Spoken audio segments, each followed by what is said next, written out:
This podcast is part of the Pull Up a Chair podcast network. Let's build community through connection, conversation, and collaboration.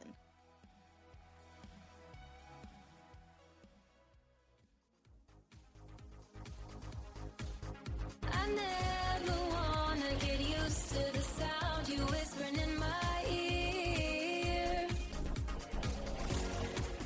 Hey friends, you're listening to the Cat and Vee show. Pour yourself a juicy cup of tea, grab a seat, and get ready for us to dish. Hey, welcome to the Cat and Vee show, the show where V and I can talk about whatever the heck we want to. A couple episodes ago on How's That Working For You, we touched on stereotyping and mental illness, and so we felt like we wanted to talk about one specific show that stereotyped characteristics of characters with bipolar disorder, aka Shameless. Yeah, and I feel like I have a space to talk about it because I actually am diagnosed with bipolar disorder and I take medications for it. So I have my opinions. All right. Shower us with those opinions. Okay. First things first, let's talk about what the show's about. It's funny because you and I both relate to it in different ways. Yes, we do both relate to it in different ways. I grew up in a very similar situation to the kids where parents are in and out, low income, not a lot of support, but you would hear like whispers of distant family members who could potentially help but aren't helping for one reason or another. Like that really spoke to me. Yeah, it's watching it with you really opened up because I don't have that experience, so I didn't know how true their interpretation of what that lifestyle looked like. It was pure entertainment, you know? But at the same time, I knew that there had to be, like, I don't know. I think that I feel like good is a loosely interpreted word, but the show itself is worth watching, I would say. It's, if nothing else, very entertaining. It is entertaining, yes. I would say that from at least my experience, their house is too big for it to be realistic to their living situations, but the way the house is just crammed full of whatever, and the way that they're scrounging for food, and the way that the older siblings have to sacrifice for the younger siblings was very authentic to my experience of growing up low income in the United States. Yeah, I think that you have a lot. I would listen to V's opinion on this because this was her life at one point. And the conversations around drugs, with the exception of the accessibility of cocaine, was also very on point. You're gonna very quickly realize that V and I are like such different people that come from such different like experiences and backgrounds, because I was very sheltered in my life, and I grew up in a very privileged community, and I will take accountability for the fact that I didn't understand a whole lot of the things that were going on in this show because that's not something I knew was going on. So like when I became friends with UV, and like I feel like that was one of the first shows we like binge watched together. We watched the whole show in like a month too. Yeah.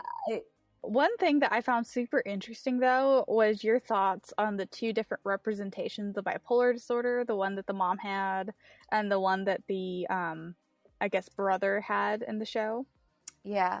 Unfortunately, I feel like this is one of the better the mom, at least, was one of the more relatable to me interpretations of what bipolar looks like. But at the same time, I feel like mental illness in general has so many different factors surrounding the issue that you cannot cram it into like a small story arc the way that this show did.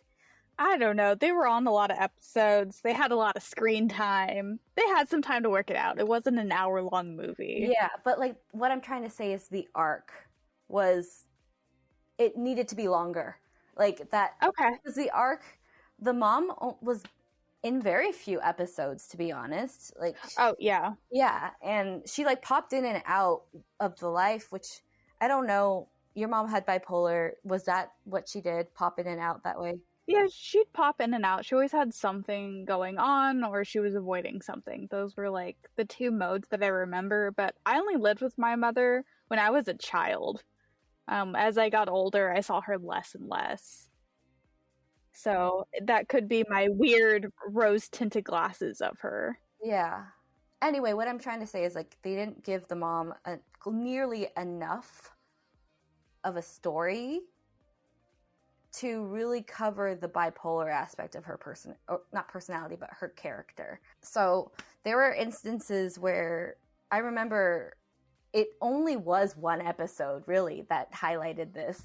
Like they needed to break it up into more is what I'm trying to say. But she within the same day or two went from being in what I experienced as a hypomanic episode. Maybe for her it was manic. There's a difference that we don't have to go into in this show because it's not the mental health show. She went from like being very hyper productive. She wanted to change her life and like turn her life around for her kids, and then also go like remodel the whole house and like all these things. And then she went from that within the same day or two. I almost want to say day. She went from that to just depressed and like attempting suicide that same night. I have to go back, but I'm pretty sure if not, it was only like in a matter of 3 days, which is maybe, I don't know, because we've talked about this before, that mental health, it shows up in a very different spectrum for everyone. Maybe that someone else's experience would have been more relatable to hers. But the issue here is that this was a very popular show, and because it's so popular, it's a very influential platform to be showing this type of mental illness on, without breaking it down into a longer, more informed type of story arc than the way that they did in this show. That's what I'm trying to say. Because for me, there were instances where I was hyper productive and very, very high energy, wanted to change my life around, all this type of stuff. And then there were also instances I never, what did you call it? The ideation of suicide. You called it like... Yeah, suicide ideation. Yeah, suicidal ideation. I had that, but I never like attempted it in any type of way. Not saying that you never showed suicidal tendencies. Yeah. And to somebody who has bipolar disorder and is watching that on TV, I'm sure that there's somebody else with bipolar disorder that may have exhibited something of that nature, like to that capacity. But because it's such a big, like, influential platform, someone seeing that has no idea what bipolar is, who watches like would see that and be like, oh, so this is what someone with bipolar is like, and then that becomes their opinion of somebody with bipolar disorder.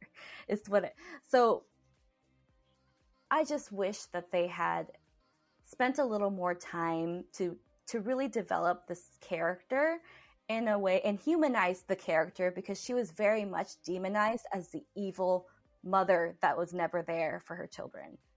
Oh yeah, that really points back to the whole issue with stereotyping that we talked about in the How's That Working For You episode, is that you see an example and for you that becomes the truth that everybody with that disorder has. And on the flip side, I guess they did show a different form of bipolar in her son. Yeah, that was a rough few episodes. Yeah, I don't know, because I was never like that. I don't think but he had more depressive. No, I shouldn't say that. It was a good mixture of both, but their portrayal of bipolar in his specific character was very polarizing. Polarizing is the word. Okay. Yeah, because so it started off with him being very depressed, right? Or and then not wanting to get out of bed. Yes, and I think that people with depression, all types of depression, do experience some of this to an extent, but he was in bed for like, I feel like it had to be over a week. And I remember in the episode, there's a whole scene where he's in the bed, and then they're all standing outside of his bedroom door talking about him. yeah, and I can kind of see that in the context of my family when I was depressed. So I guess it did show some of it correctly, but as the series went on, I don't know if you stopped watching it, but a spoiler alert, he somehow becomes like a weird cult leader. Oh my god. Yeah, and they call him like Ginger Jesus or something, and Oh my god. Not even funny, but that's hella funny. this is where the entertainment value kicks in. It's interesting to say the least. And I have heard of stories. I don't have, that's more exhibited in bipolar 1, which I don't have experience with. Bipolar 1 is the one where more delusion occurs, like harmful delusion occurs. Like people do think that they're a god to some capacity, or they see things that aren't actually there. That's like, I can't speak from experience about what that's like. I can't remember if they mentioned what type of bipolar. I remember they said bipolar specifically, but I don't remember if they said what type. Yeah. I don't think they did either, which is another issue, I feel. I don't know. It's like, what can we expect from the media, really? It's like, it's going to take like so many radical changes in order for the entire system that runs our media consumption or production to really get on board with this. It's just like, it's sad. But anyway, that's like, somehow he went from this very depressed and like, the very stagnant person to like, I think either the next season or the season after that, he became like a cult leader. And I was like, where did that come from? Yeah, it's also, where did that come from? And also, what is this saying to people who don't know anything about bipolar disorder? Run. Yeah. And it's just, I don't know. You tell me, V. I mean, I could find it very frustrating if the characterization is a dead meat mom who would put her children in jeopardy and a cult leader. Like, interesting. You had two opportunities to show something very complicated and nuanced, and you had hours upon hours to really flesh it out. And with TV shows, you don't just have to have one arc going on. You can have several characters going through different arcs at the same time. So they definitely would have had time to flesh it out more if they wanted to. Yeah. What are some other representations? I know you said this was the best. Is there a worst representation?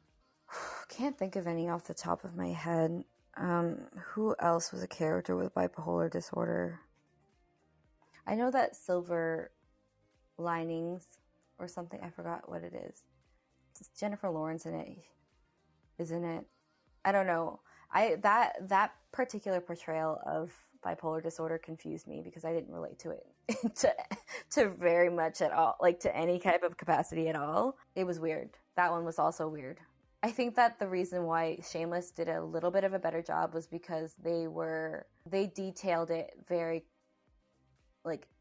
concisely and clearly about what these symptoms were. Yeah, they definitely did talk about symptoms specifically. Yeah, which is like, I think that in that case they did a good job. I just like, I don't know, because I'm thinking about what the solution would be is that there needs to be a show that if like the main character, actually he was one of the main characters, the kid was in Shameless. Oh yeah, he was.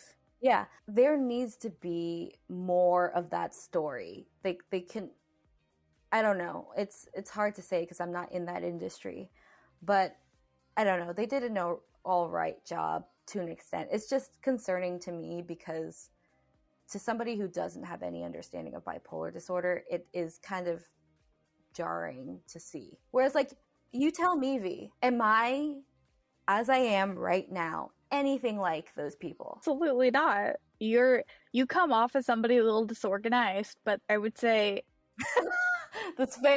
That's a fair assumption. Like, But that's like the only, I don't want to say gripe, but that's like the only thing about you that would hint that there's something beyond neurotypicalness going on with you, because you seem like a very stable, healthy person. I would never assume that you have something as serious as bipolar. And trust me, I know how serious bipolar is. I grew up with a mother struggling from it, who occasionally said that she didn't have it, that she was cured, or that she was never diagnosed, or this or that. yeah, I have my reservations with her too. The contrast between her as a person and me as a person is a very, very strong indication and important indication of what the difference between like proper health care can do to somebody with a mental illness like mine. Oh, absolutely. It makes all the difference in the world having that help. But like comparing you to either of the characters on the show, it's like I don't see any similarities, but I also, the few times that we interacted when you were either manic or in the low points, I couldn't tell. Like you weren't over the top showing that there's something abnormal going on. Yeah. But in the show, when we saw the redheaded boy, like, on the table in a nightclub, shaking his booty, and nobody else, as an outside observer, if I was in that nightclub, I'd be like, there's something wrong with him. He needs help. Can I tell you something? I have never stepped foot in a nightclub in my entire life, I don't think. Okay, next time you're in Sacramento, after the pandemic, we're going to go clubbing, and Michael's going to be our designated driver, because he could carry either of us if we get too drunk. I think I've like stepped foot in a nightclub like once, but like I was reckless in different ways than the way that this show portrayed. It wasn't, I didn't do drugs. This guy did heavy drugs. Like it was. So did the mom. And I know that people who come from a different background in a different environment may be exposed to drugs, unlike I wasn't exposed to drugs. So that could have added to why I don't relate to that specific, those specific characters too. But I personally, as somebody with bipolar disorder, it's concerning to me that that somebody without bipolar disorder could watch that and think that that's what I'm like. I don't know. You asked me like, what's a bad interpretation of bipolar disorder? I think what that comes down to is that there isn't enough representation of bipolar disorder, because I can't even think of one. Well, I think that's honestly a great place to leave off at, as we can't think of anything more. So if any listener out there can think of another representation of bipolar disorder, let us know on Instagram at the Cat and Vee Show, and we'll see you guys next week. Bye. Bye.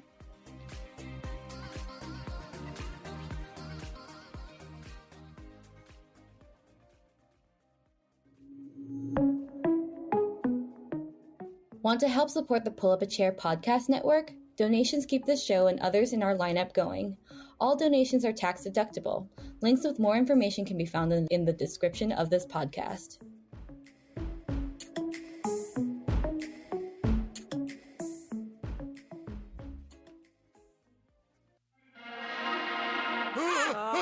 Off the dice. Missed us? We don't care. We are back anyways. Our format has changed a little bit, but the randomness lives on. Ooh, ominous. Will we have guests? If they'll tolerate us. Did we scare them away with a random encounter or two? Let's find out. Join Riza, Michelle, And Scooter every Friday on all the things. stop wasting your time with others. pull up a chair, and waste your time with us. Let's talk off the dice.